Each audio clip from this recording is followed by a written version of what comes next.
Hi, I'm James Dunn. Welcome to the Inside Network.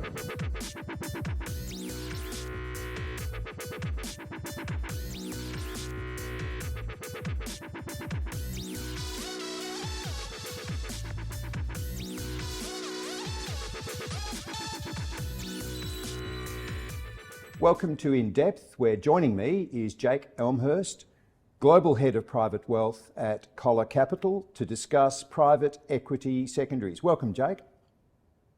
Thank you very much, James. Good morning. It's a great pleasure to have you here. I ask you this in every interview, Jake. You must be sick of it.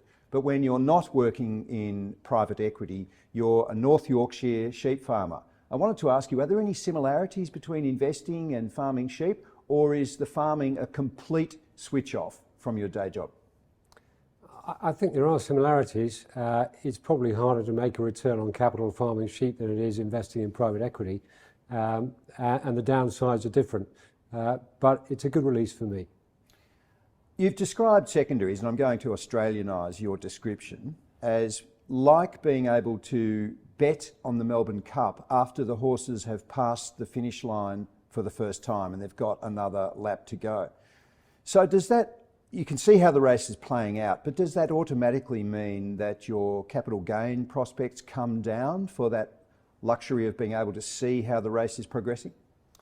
Well, I think they do a little bit, but think about what you're doing. You're buying into an asset where you can see what sits inside that asset. It's a fund that's made investments, so you can see what's in it. You're buying a diversified portfolio, so you're spreading your risk. You're buying into those funds just as they start to distribute cash back to their investors, so you get your money back quickly. And most importantly, you're buying it at a discount to net asset value. So it makes it a very attractive risk-return proposition. PE secondaries, as you've described, have the most attractive risk-return profile of any private market asset class, and they also have the lowest probability of making a loss. So the obvious question is, why aren't private equity secondaries more broadly known better?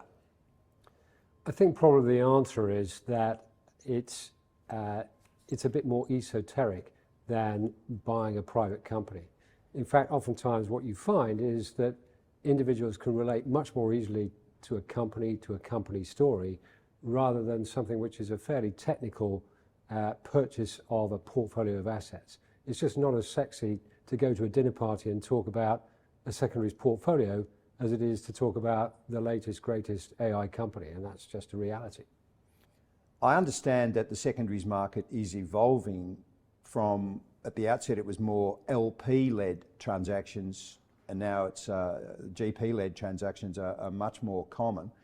Can you describe that for us succinctly and translate a bit, because LP and GP are not widely used terms in Australia?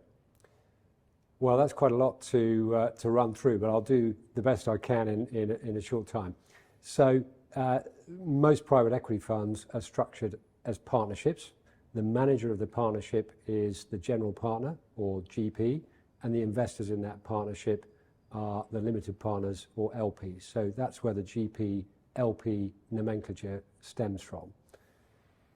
For the main part, secondaries transactions have involved a buyer like us, a secondary buyer, buying interests in funds from limited partners, from LPs. So we're buying an interest in the partnership. The partnership owns investments in private equity-backed companies, but we're buying into that fund partway through that fund's life. That's what we call an LP-led investment. A GP-led investment, otherwise referred to as a continuation vehicle, is still a secondary transaction, but it's initiated by the general partner, the GP. And what the GP is seeking to do is to extend their period of ownership of an asset or group of assets in a fund. So what they do is they take those assets, they drop them into a newly formed vehicle with a new life, another few years, and they invite their existing investors to roll into that vehicle. To the extent their investors don't want to roll into that vehicle, they give them the option to take cash and that cash comes from us, the secondary investors. So we step into that new continuation vehicle alongside those LPs who've rolled into it. That's really interesting because it sounds like the asset class evolved to help the investors sell stakes, and now it's evolved to help the managers not sell something they don't want to sell. So it seems to have evolved, proven the flexibility of the vehicle. I think that's right. The way we think about our role in the market is as a liquidity solution provider. So in those two examples that we discussed, we're providing a liquidity solution to the limited partners in both cases, but in different sets of circumstances. And there's always a price for liquidity, and that's really how we make our return. What other areas of private markets is the secondaries structure, vehicle, ripe for usage? I know it's growing in private credit, but other areas, real assets, infrastructure, is secondaries something that can be readily applied? It's really applicable to any illiquid private markets investment vehicle. So if you think about how the private markets universe has expanded and diversified over the last 20 years, from its early days when it was really venture capital and then leveraged buyouts, today you have industry specific funds, you have geographic specific funds, you've got real assets, that could be real estate, it could be infrastructure, and obviously private credit since the financial crisis has exploded. So really lots of different areas where secondaries can be applicable. For our firm, Coller Capital, we're really focused on two key parts of the industry, providing capital to equity secondaries, which is primarily leveraged buyouts for us, and then providing capital to credit secondaries, so buying into private credit funds and separate accounts. It must be somewhat frustrating in that educational part of your role, talking to advisors and trying to build knowledge of the market, when people might say, I don't really understand secondaries, explain them to me, when if you turn it all around, anyone who's ever bought a house at auction or a stock on the stock market, that's a secondary transaction. Well, you're absolutely right. If you have any illiquid asset class, inevitably when that asset class reaches a certain size, a secondary market will emerge. Think about the New York Stock Exchange back in the very early days when the United States was coming together. The first company to list there, I think, was the Bank of New York.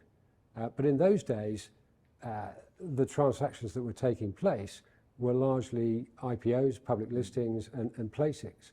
Today, when you buy a stock on the New York Stock Exchange, it's a secondary transaction. You buy Google, you buy IBM, that's a secondary transaction.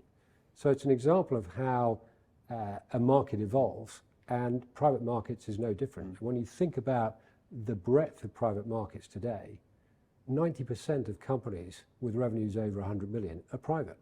So it's inevitable that you're going to see a secondary market develop, and I think we're still at the very early stages of that. Another growing trend in secondaries is the advent of evergreen vehicles that investors can use. Explain that trend to us. Well, this is really about coming up with a structure that has a high level of utilization and ease of use for the end investor. So traditionally, private markets was the exclusive domain of institutional investors with high minimum investment sizes, 5 to 10 million for limited partnership structures which involve capital calls and distributions. You know, they're quite technical and difficult for an individual investor to operate if they could meet the minimum investment sizes. The difference with a perpetual fund is that it behaves much more like a mutual fund. You can buy in at NAV into the vehicle, typically on a monthly basis, and in most circumstances you can get liquidity from the vehicle at NAV on a monthly or quarterly basis. So much easier to use, much easier to fit into the construct of a classic private wealth portfolio, settles the same way, reports the same way. So that ease of use really is a key driver in the evolution of perpetuals. There it is, Secondaries 101 with Jake Elmhirst from Coller Capital. Thanks very much, Jake, for coming in. James, thank you.